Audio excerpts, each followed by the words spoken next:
Welcome to Book Summary Podcast, your gateway to personal transformation. Each episode delivers big ideas from the world's most impactful books on mindset, productivity, and success, all in just a few minutes. Ready to turn knowledge into action? Let's get started. We often think of financial success as a straightforward equation, don't we? Yeah, usually. It's usually presented as something like intelligence plus relentless effort equals wealth. Right, the standard formula we're all taught. But what if that equation, the way we usually understand it, is fundamentally incomplete? What if it's missing some incredibly powerful, yet often invisible variables, things that actually dictate far more of our financial journeys than we maybe like to admit? Indeed.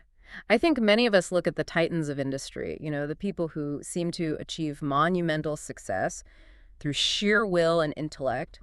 Or conversely, we observe people facing persistent financial struggles, and we draw very quick conclusions. Oh, definitely. Snap judgments. About their capabilities, maybe their choices, or even their inherent worth. But the real story, as we're about to dig into, is, it's far more nuanced. More human. Exactly, more deeply human, and frankly, more surprising than those comfortable narratives usually allow. It really challenges our basic assumptions about merit and outcome. So today, we're taking a truly deep dive into Morgan Housel's brilliant book, The Psychology of Money. It really does shift your perspective. It absolutely does. And specifically, our focus today is squarely on Chapter 2. It's a profound exploration titled Luck and Risk. Such a critical chapter. Yeah, and this isn't just about recounting what happened in the financial world, like a history lesson. It's about trying to understand why it happened. Getting beneath the surface. Right, digging into the unseen forces and the human behaviors that shape our financial realities. Yeah. And more importantly, we'll connect this back to what it means for how you, the listener, think about your own financial life. Your aspirations, your plans. And your inevitable setbacks too. Yeah. Because we all face them. Absolutely. So our mission today is really to challenge those comfortable, often simplistic narratives we tell ourselves about money and success. The easy answers. Exactly. We want to offer you a shortcut to truly being well-informed, armed with a more realistic and insightful perspective. So what's the takeaway? Well, by the end of this deep dive, you'll discover how randomness, both luck and risk, plays a far bigger, more impactful role than most people realize. Okay. You'll hopefully get those satisfying aha moments about why people, maybe including yourself, make the often, let's face it, irrational financial choices they do. We've all been there. Oh, for sure. And ultimately, we hope you'll maybe become a little less judgmental of others' financial situations. And yourself. And yourself, yes. And hopefully a lot more insightful about your own path and, crucially, those uncontrollable forces that are always at play. Okay, so let's kick this off with a premise that, for many of us might feel a little counterintuitive at first. All right. The idea that doing well with money has significantly less to do with how smart you are, how high your IQ is, Right. and a lot more to do with your behavior. Okay, behavior over brains. And here's what's really intriguing about this, as our sources highlight. These behavioral aspects, they're notoriously hard to teach, even to the most brilliant minds. Which is almost paradoxical, isn't it? Yeah. We spend years in school getting advanced degrees, learning complex finance, economic models, investment theories, all the hard stuff. Formulas, the data. Exactly. But knowing what to do, like the logical next step on a spreadsheet, that tells you absolutely nothing about what actually happens in your head when you try to do it. Right, the execution gap. It's not a hard science, like physics, where you input data and reliably predict an outcome. It's more of a soft skill. Like managing yourself. Precisely. Mastering yourself, emotional regulation, understanding human nature, which are often far more complex and definitely more influential than any algorithm. It's true. We might intellectually grasp something like the power of compounding. Sure, the math is simple. But the behavioral discipline needed to actually let it work for decades, resisting the urge to constantly check prices or chase the latest hot trend or just panic when things dip. Or get greedy when things soar. Or get greedy, exactly. That's where the real enduring challenge lies. It's all behavior. It really is. And that's precisely it. Consider this striking anecdote from our sources. It's about a technology executive. Okay. Someone who, on paper, was an undeniable genius, I mean, in his 20s, he designed patented technology, started several wildly successful companies. Wow, young start. Yeah, even credited with a key component in Wi-Fi routers. So, by any conventional metric, a certified intellectual powerhouse. Astonishing financial success early A on. dream scenario, right? Totally.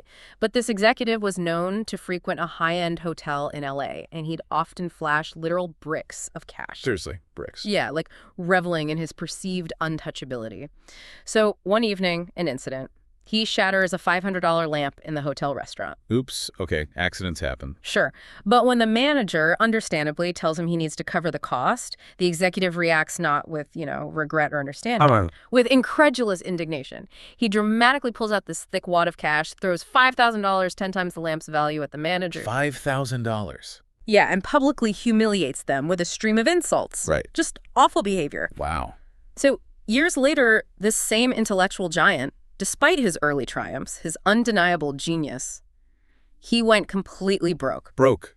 After all that success. Totally broke. His extraordinary intellect, his groundbreaking tech understanding, none of it could compensate for this profound lack of behavioral control. Humility, too, sounds like. Zero humility. An inability to manage his emotions, especially around money. It's such a vivid illustration of the book's core idea. Intellect alone, often just not enough. Wow, that is a truly striking cautionary tale. A certified genius, incredibly successful on paper, but completely undone by his own unchecked behavior. Yeah. It forces you to ask, is this just a one-off, an anomaly? Or does it hint at something deeper, more pervasive about money and, well, human nature? I think it does. And if that's the case, what about the other side of that coin?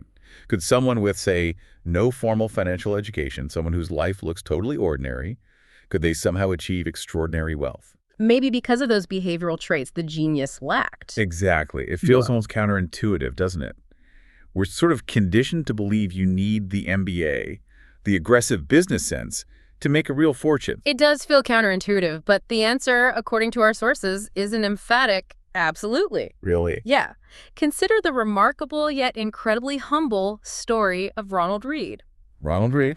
He was an American philanthropist eventually, but before that, for most of his life, he was a janitor and a gas station attendant from rural Vermont. A janitor and gas station attendant. That's right. His life, by all outward appearances, was as low-key and frankly unremarkable as you can imagine. Wow. He was the first in his family to graduate high school, which itself was a big deal. He apparently hitchhiked to campus each day to make it happen. Good dedication. Yeah. But beyond that, for people who knew him, there wasn't much that screamed, future millionaire. So what did he do? Well, Read spent 25 years fixing cars at a gas station, then another 17 years sweeping floors at a JCPenney. Long career, steady work. Very steady. He bought a modest 2-bedroom house for $12,000 when he was 38, lived there his whole life. He was widowed at 50, never remarried. His main hobby, a friend once recalled, it was just chopping firewood. A simple life. Extremely simple. Yet when he died in 2014 at age 92, this humble rural janitor made international headlines. Why? What happened? He left over $8 million. $8 million. Yep. About $2 million to his stepkids and a staggering $6 million split between his local hospital and library. From a janitor. That completely defies, well, everything you normally think about building wealth. It really does. I can only imagine the shock of people who knew him.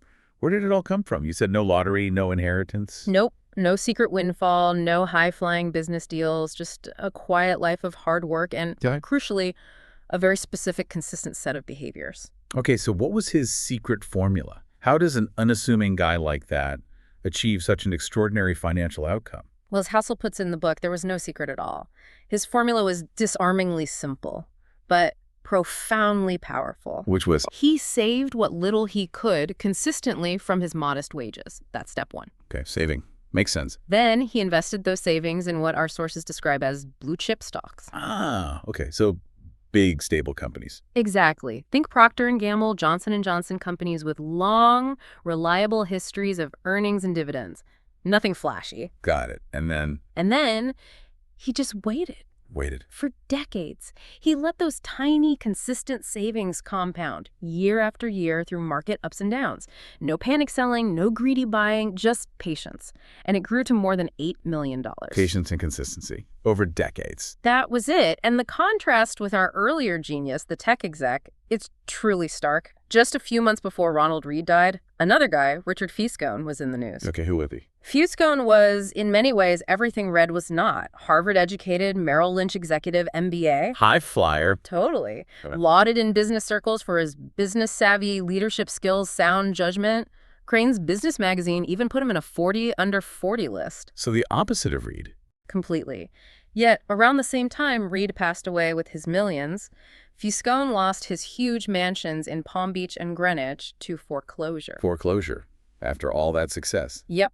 His Greenwich home, famous for this extravagant indoor pool with a transparent cover, sold in foreclosure for like 75% less than its estimated value. Wiped out. Wow. So what was the difference? Why did Reed succeed and Feascone fail so spectacularly? As Housel notes, very simply, Ronald Reed was patient. Richard Feascone was greedy. Patience versus greed. That's it. That behavioral distinction, according to the analysis, completely overshadowed their immense gap in education, experience, and initial opportunity. That's incredible. It profoundly underscores that financial success isn't some rigid blueprint, laws you plug into a calculator. It's more fluid, almost like an art, a soft skill rooted in psychology and behavior, more like mastering an instrument than solving an equation. These stories really do compel you to rethink what drives success and failure. It's clearly not just raw intelligence or formal training. Not at all. It's about how you operate in the world, the habits you build, the emotional discipline you bring. Right. But this behavioral piece, it's deeply intertwined with another set of often invisible forces, isn't it? Because how you operate, the choices you make, they don't happen in a vacuum. True. They're constantly interacting with these two powerful, unpredictable forces that Housel calls siblings. Luck and risk. Exactly. Luck and risk. They are, as the book puts it, the reality that every outcome in life is guided by forces other than individual effort. It's like that Stat Galloway quote. Nothing is as good or as bad as it seems. Precisely. We inherently want to believe we're fully in control, that our destiny is entirely in our own hands. The illusion of control. Yeah, but these forces, luck and risk, are constantly at play, shaping not just the final outcomes, but the very landscape where our behavior plays out. And to really grasp this interplay, let's dig into another incredible story, almost mythic, really. Bill Gates. Ah, okay. The ultimate example, maybe. Well, his name is synonymous with staggering intelligence, relentless hard work, a vision for computing few could match. We all know that. Sure. But Housel highlights a critical, often overlooked piece of his origin story, a foundational element that was undeniably a stroke of profound luck. Which was? He attended Lakeside School in Seattle in 1968. Okay. What was special about Lakeside? It was one of only a handful of high schools in the entire world with a computer at that time. In the world. Yes. In 1968. That's right. And the story of how they got it is amazing itself.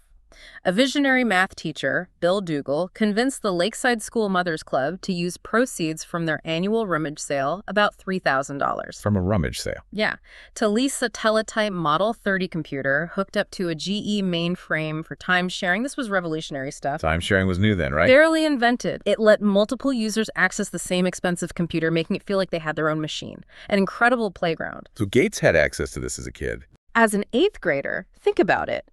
Most university graduate schools didn't have computing power like that back then. That is unbelievable access. And because it was part of an independent study program, he and Paul Allen could just toy away with the thing at their leisure. Countless hours after school, late nights, weekends, just letting their creativity run wild. Unfettered access. Gates himself openly said if there had been no Lakeside, there would have been no Microsoft. Wow. He attributes it directly. Directly. It was, by any measure, a 1 in a million head start, an undeniable, colossal stroke of luck that fundamentally shaped his future, and ours, too, really. A 1 in a million luck factor. Mm-hmm. That's quite a statement. And deeply humbling when you think about how unlikely that opportunity was. Absolutely. It paints this picture of exceptional talent meeting an incredibly rare, perfectly timed opportunity, something you just couldn't engineer. Right. Couldn't plan for it. But the story, fascinatingly, doesn't end there, does it? Because where you find extraordinary luck, You often find its sibling. risk, sometimes equally powerful and tragically devastating, even among people who share the same lucky start. Indeed. Housel then introduces us to Kent Evans. Kent Evans, I don't know that name. He's the largely forgotten third member of that original high school computer prodigy group at Lakeside. The third amigo. Pretty much. Bill Gates and Kent Evans became best friends in 8th grade. Their bond was so strong that Gates, decades later in that Inside Bill's Brain documentary, could still recall Evans's old phone number from memory. Wow. That's a real connection. Yeah. And Gates described Evans as the best student in the class, equally skilled with computers as both Gates and Allen. As skilled as Gates and Allen. According to Gates, there's this great anecdote. The school struggled with manually creating class schedules, a nightmare of complexity. They tasked Bill and Kent, still just kids, to build a computer program to solve it. And did they? It worked flawlessly, revolutionized how the school ran things. Incredible. And unlike Paul Allen, Kent apparently also shared Bill's intense business mind and endless ambition. So tech skills and business drive. Exactly. Gates vividly remembered them scheming about the future. Should we go be CEOs? What kind of impact could you have? Should we go be generals, ambassadors? Big dreams. Wow. Planning it all out. And Gates expressed this clear, heartfelt belief. We would have kept working together. I'm sure we would have gone to college together. So Evans could have been. By all accounts, based on Gates' own words and Evans' abilities, Kent could very well have been a founding partner of Microsoft, right alongside Gates and Allen, an integral part of it all. That's a truly profound thought. How a single individual so talented, so instrumental in those early days could have been part of that future. Yeah, imagine Microsoft with 3 founders like that. It's almost impossible to picture it any other way now, but we rarely hear his name. Yeah. So what happened to Kent Evans? Where did his path diverge?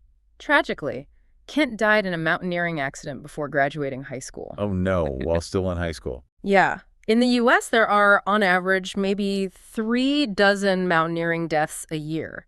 So the odds of being killed climbing a mountain while you're still in high school, roughly 1 in a million. 1 in a million. Just like Gates' luck with Lakeside. Exactly the same odds, working the other way. Consider the astonishing parallel. Bill Gates experienced 1 in a million luck by landing at Lakeside, getting that crucial head start. Right. Ken Evans experienced 1 in a million risk by never getting to finish what they started.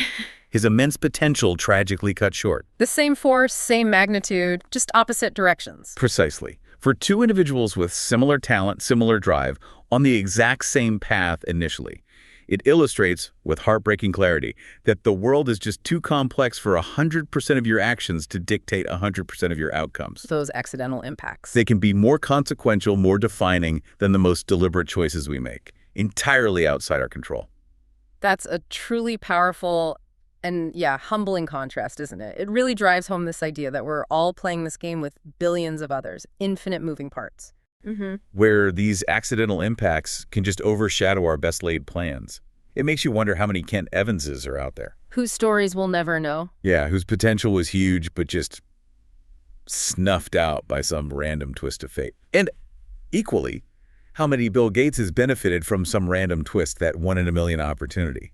Just the flip side of the same cosmic coin. And yet, despite how central luck and risk clearly are in these dramatic examples, it's fascinating how much we consistently overlook them. We really do. In our narratives of success and failure, as Housel observes, there's a strong psychological barrier. Why is that? Well, think about it.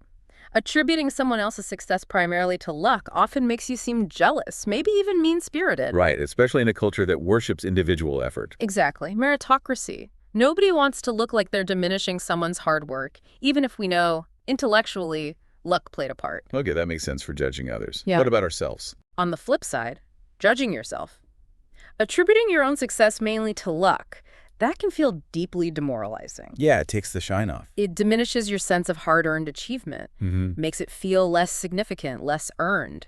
So it's a real psychological hurdle, makes it tough to be objective about our own journey and others. It's just much more satisfying, more flattering to believe our success is all down to our own brilliance and effort. Okay, here's where it gets really interesting, I think, and quite illuminating about us humans.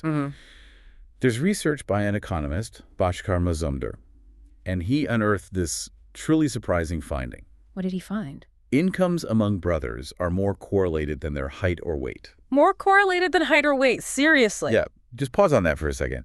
If you are rich and tall, Your brother is statistically more likely to also be rich than he is to be tall. Wow. Okay, so that points to... It powerfully suggests that these deeply embedded, often inherited factors, things like the quality of your schooling, your social network, the doors open for you, family values, the economic environment you're born into. Your starting point. Exactly. All heavily linked to your parents' socioeconomic status, your upbringing, things largely outside your control. Right. Yet, Housel points out, if you found two wealthy brothers, they'd almost certainly not have that finding applies to them. They'd say, no, we worked hard for this. Precisely. Because we prefer these simple, clear-cut narratives of individual effort, merit, self-made success, even if they're misleading. They're just more palatable, more empowering, maybe. Than confronting the messy, uncomfortable reality of randomness, inherited advantage, the sheer lottery of birth. It's that narrative fallacy or fundamental attribution error. Again, right, overemphasizing the internal, underemphasizing the external. And this pervasive bias extends profoundly into how we judge historical figures, too. Often clouds our understanding, leaves us with incomplete, sometimes dangerous lessons. How so? Well, take those titans of industry like Cornelius Vanderbilt or John D. Rockefeller. Okay, the robber barons. Right. Housel discusses how their frequent bending or breaking of laws, their aggressive, often ruthless tactics, they're routinely praised by historians as cunning business smarts. Shrewdness, boldness. Exactly. Vanderbilt famously said, "What do I care about the law? Ain't I got the power?" And that quote is often recounted with this hint of admiration, framing his disregard for laws as courageous, visionary boldness. Right, like he was above it all. Yet, if another company, say Enron, does something strikingly similar, bends, breaks, ignores rules for profit, they are universally condemned. Corrupt, criminal, unethical. Yeah. The line between bold and reckless is incredibly thin. Yeah. Very subjective. And crucially, as the book points out, it's only visible with hindsight. Hindsight makes geniuses or criminals. Exactly. Without properly accounting for luck and risk, without understanding the specific circumstances and the roll of the dice in those moments, that line is often invisible. We can't objectively assess their decisions in the moment. So Rockefeller's story could have gone very differently. Think about it. Standard Oil was called no better than a common thief by a judge for his tactics. He's revered now as this unassailable genius. But how little would things have needed to shift? How few of those risky bets needed to turn against him for his story to flip from genius to criminal in the public mind? Not much, probably. Very little. We just cherry-pick the successes and rationalize the questionable stuff after the fact, once we know how it turned out. Okay, so what does this all mean for us then? This difficulty in separating skill from luck, bold from reckless. Yeah. It makes it incredibly hard to learn what actually works with money, doesn't it? It absolutely does. It blinds us. We focus on the visible stuff, the headlines, the narratives. Without seeing the invisible variables, the luck, the risks, that were often the real deciding factors. It's like trying to understand a complex machine just by looking at its shiny outside, ignoring the crucial gears inside. Precisely. And the core problem, as Housel highlights, is that in real time, it's almost impossible to know, like, was that 5-year flat period for your stock a genuinely bad decision on your part? Or just bad luck. Or just the unfortunate side of, say, an 80% chance of making money. How do you distinguish that in the moment? Was it a mistaken judgment or just risk rearing its head? You really can't day to day. It's too hard to measure statistically. So our brains, craving simplicity, just grab onto simple stories. They're easy to digest, easy to retell. But often totally misleading. Devilishly misleading because they gloss over that messy reality of randomness. Think about a magazine like Forbes. Right, celebrating success. They almost certainly celebrate rich investors who made, okay, maybe even reckless decisions, but just got lucky. Rode a wave. Exactly. Rode a market wave, caught a trend, low probability but big payoff. But Forbes, or any similar publication, rarely, if ever, celebrates a maybe poorer investor who made genuinely good, well-researched decisions based on sound principles, but just got hit by bad luck. The unlucky side of risk. Right. Both might have, as Housel puts it, flipped the same coin that happened to land on a different side, but only one gets the praise, the cover story, the adulation. And that creates dangerous lessons. Absolutely. It encourages emulating luck, which you can't control, instead of focusing on sound judgment and consistent, disciplined behavior, the only things you can control. We learn to chase the extreme outlier, not the sustainable average. Okay, so if luck and risk are so pervasive, so tangled up, and so hard to pin down, how can you, our listener, navigate your financial journey more effectively. It sounds kind of like a minefield, It can feel that way. a casino where the odds are invisible. But the good news is, Housel's insights aren't just about spotting the problems. They offer concrete wisdom, too. Yeah, there are actionable takeaways. Our source gives 2 absolutely crucial pieces of advice. Things that can point you in a profoundly better direction, help cut through the noise, recognize those unseen forces, and focus on what really matters. Okay, the first piece of advice is fundamental. It's a call for profound humility. Humility. Oh, Be careful who you praise and admire. Be careful who you look down upon and wish to avoid becoming. unpack that a bit. It means being really cautious about assuming that 100% of anyone's outcomes, good or bad, are solely down to their own effort and decisions. Look beyond the surface. Exactly. Housel mentions writing a letter to his son after he was born, encapsulating this idea. He wrote, "Not all success is due to hard work, and not all poverty is due to laziness." That's powerful and true. People are born into vastly different circumstances, right? The lottery of birth. Some get families encouraging education, access to elite schools. Others get flourishing economies. Others get war zones, dire poverty, systemic barriers. Completely different starting lines. Totally. And these initial conditions, completely outside individual control, play a huge role in shaping life trajectories, including financial ones. So keeping that perspective. Keeping that broader, more empathetic perspective in mind can fundamentally change how you judge people. And yourself. Less judgment, more understanding. Yes. It cultivates necessary humility, helps you see those powerful, invisible forces, luck and whisk, and crucially, refocuses your energy on what you can control. Your behavior, your choices. Your discipline. It stops you falling into the trap of thinking every success story is pure genius to be worshipped, or every struggle is just laziness to be scorned. It allows for a more nuanced, compassionate, and frankly more accurate view of the human condition and money. That is a powerful call for humility. And as we said, always a good thing to cultivate, especially in finance, which can be so driven by ego and certainty. It shifts the view from rigid judgment to more compassionate, realistic understanding, seeing the whole story, not just the highlight or the low point. Okay, so what's the second piece of practical advice for navigating this complex landscape? The second piece is equally crucial for actually doing something with this knowledge. Focus less on specific individuals and case studies and more on broad patterns. Broad patterns, not specific people. Why?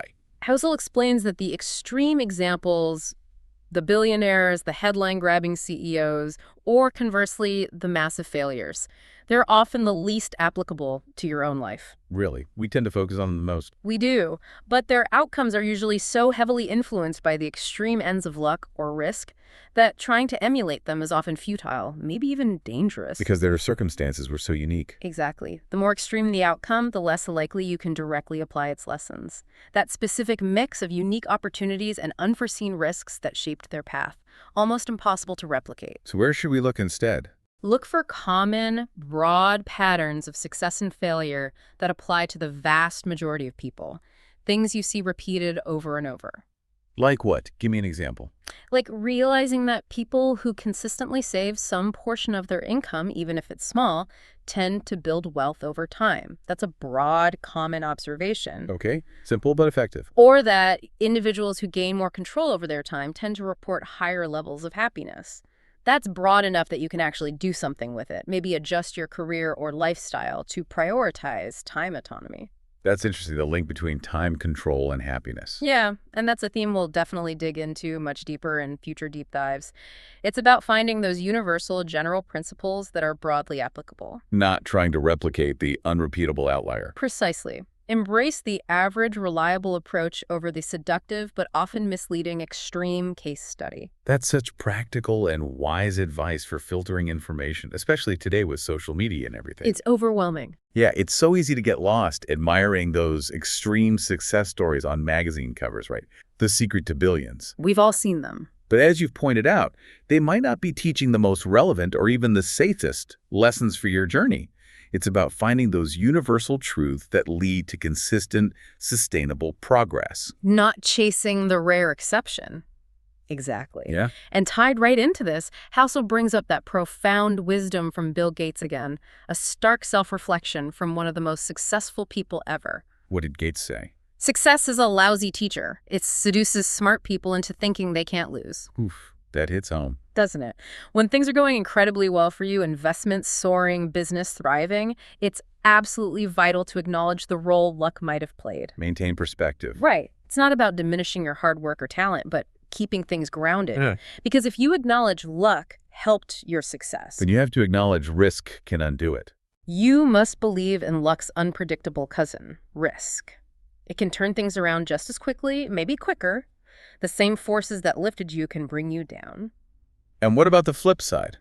Failure. Failure can also be a lousy teacher. It can make you think your decisions were terrible, that you're just flawed. When maybe it was just bad luck again. When maybe it just reflected the unforgiving realities of risk, the unlucky 20% outcome from an 80% good decision. You did everything right, the dice just rolled wrong that time. So what's the practical advice then? How do you deal with that uncertainty? The trick is to arrange your financial life with what Housel calls room for error. Room for error. Margin of safety. Build in enough cushion, enough resilience, so that a single bad investment, an unexpected downturn, a missed goal, it won't wipe you out entirely. Survive to play another day. Exactly. You need enough resilience to keep playing until the odds fall in your favor. Because over the long haul, with enough attempts and consistent behavior, those statistical probabilities tend to even out. Your good decisions eventually yield results. So it all comes back to. It reinforces that powerful principle.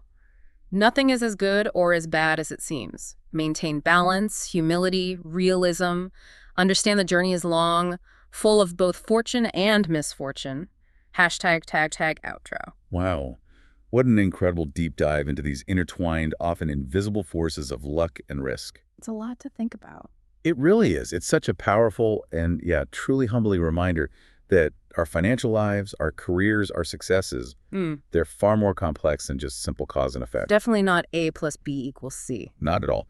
It's clear that humility and just having a realistic perspective on randomness are maybe our most valuable assets, even if they don't show up on a balance sheet. Intangible, but crucial. These stories really shake up those comfortable narratives we tell ourselves, don't they? About how wealth is made or lost, how careers rise and fall. Indeed. Today, you've heard how extraordinary luck, that 1 in a million head start, can propel someone to dizzying heights, shaping not just their destiny, but the world around us. Like with Gates. And conversely, how equally potent risk can tragically derail someone else, even with similar talent and drive, like Ken Evans. Heartbreaking. You've also gained insight into how hard it is for us, with our biases, our craving for simple stories, to really tell the difference between skill and chance. Praising one, condemning another for similar actions. Just based on the outcome, exactly. So this profound understanding that nothing is ever truly as good or as bad as it seems. It lets us judge ourselves and others with more compassion, more realism. And focus on what we can control. And most importantly, yes, focus our precious energy on the behavioral aspects of money that are genuinely within our control. So the next time you encounter someone wildly successful or you hear about a sudden dramatic failure, maybe just take a moment, pause. Remember that invisible, powerful hand of luck and risk that's almost certainly playing a part. It's not just about what people do, but the unpredictable forces shaping their journey. The hidden variables that so often determine the final score. Hopefully this understanding reshapes how you think about striving for success, how you manage your own expectations. And how you view your own unique path. And speaking of striving for success and managing expectations, even when you start to grasp this dance between luck and risk, there's another powerful psychological force just waiting. Always there. Oh. What's that? It's that deeply ingrained human tendency to always want a little more, no matter how much you already have. The moving goalpost. Exactly. It's this insatiable drive. It can lead to immense achievement, sure, but also profound, sometimes catastrophic regret, pushing millionaires to whisk it all to become billionaires, or ordinary folks to jeopardize their security for just a bit more. That is a perfect lead-in to our next deep dive.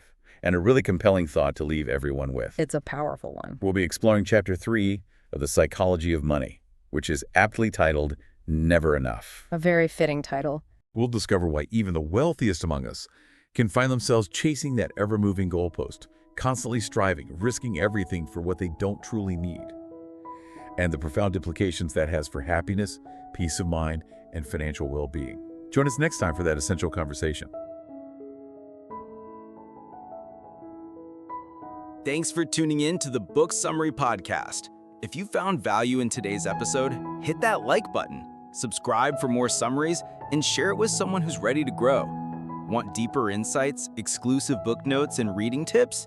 Join our free newsletter. The link's in the description. And don't forget, if you'd like to read the full book, our affiliate link is right below. It helps support the channel and keeps the summaries coming. Until next time, keep reading, keep growing.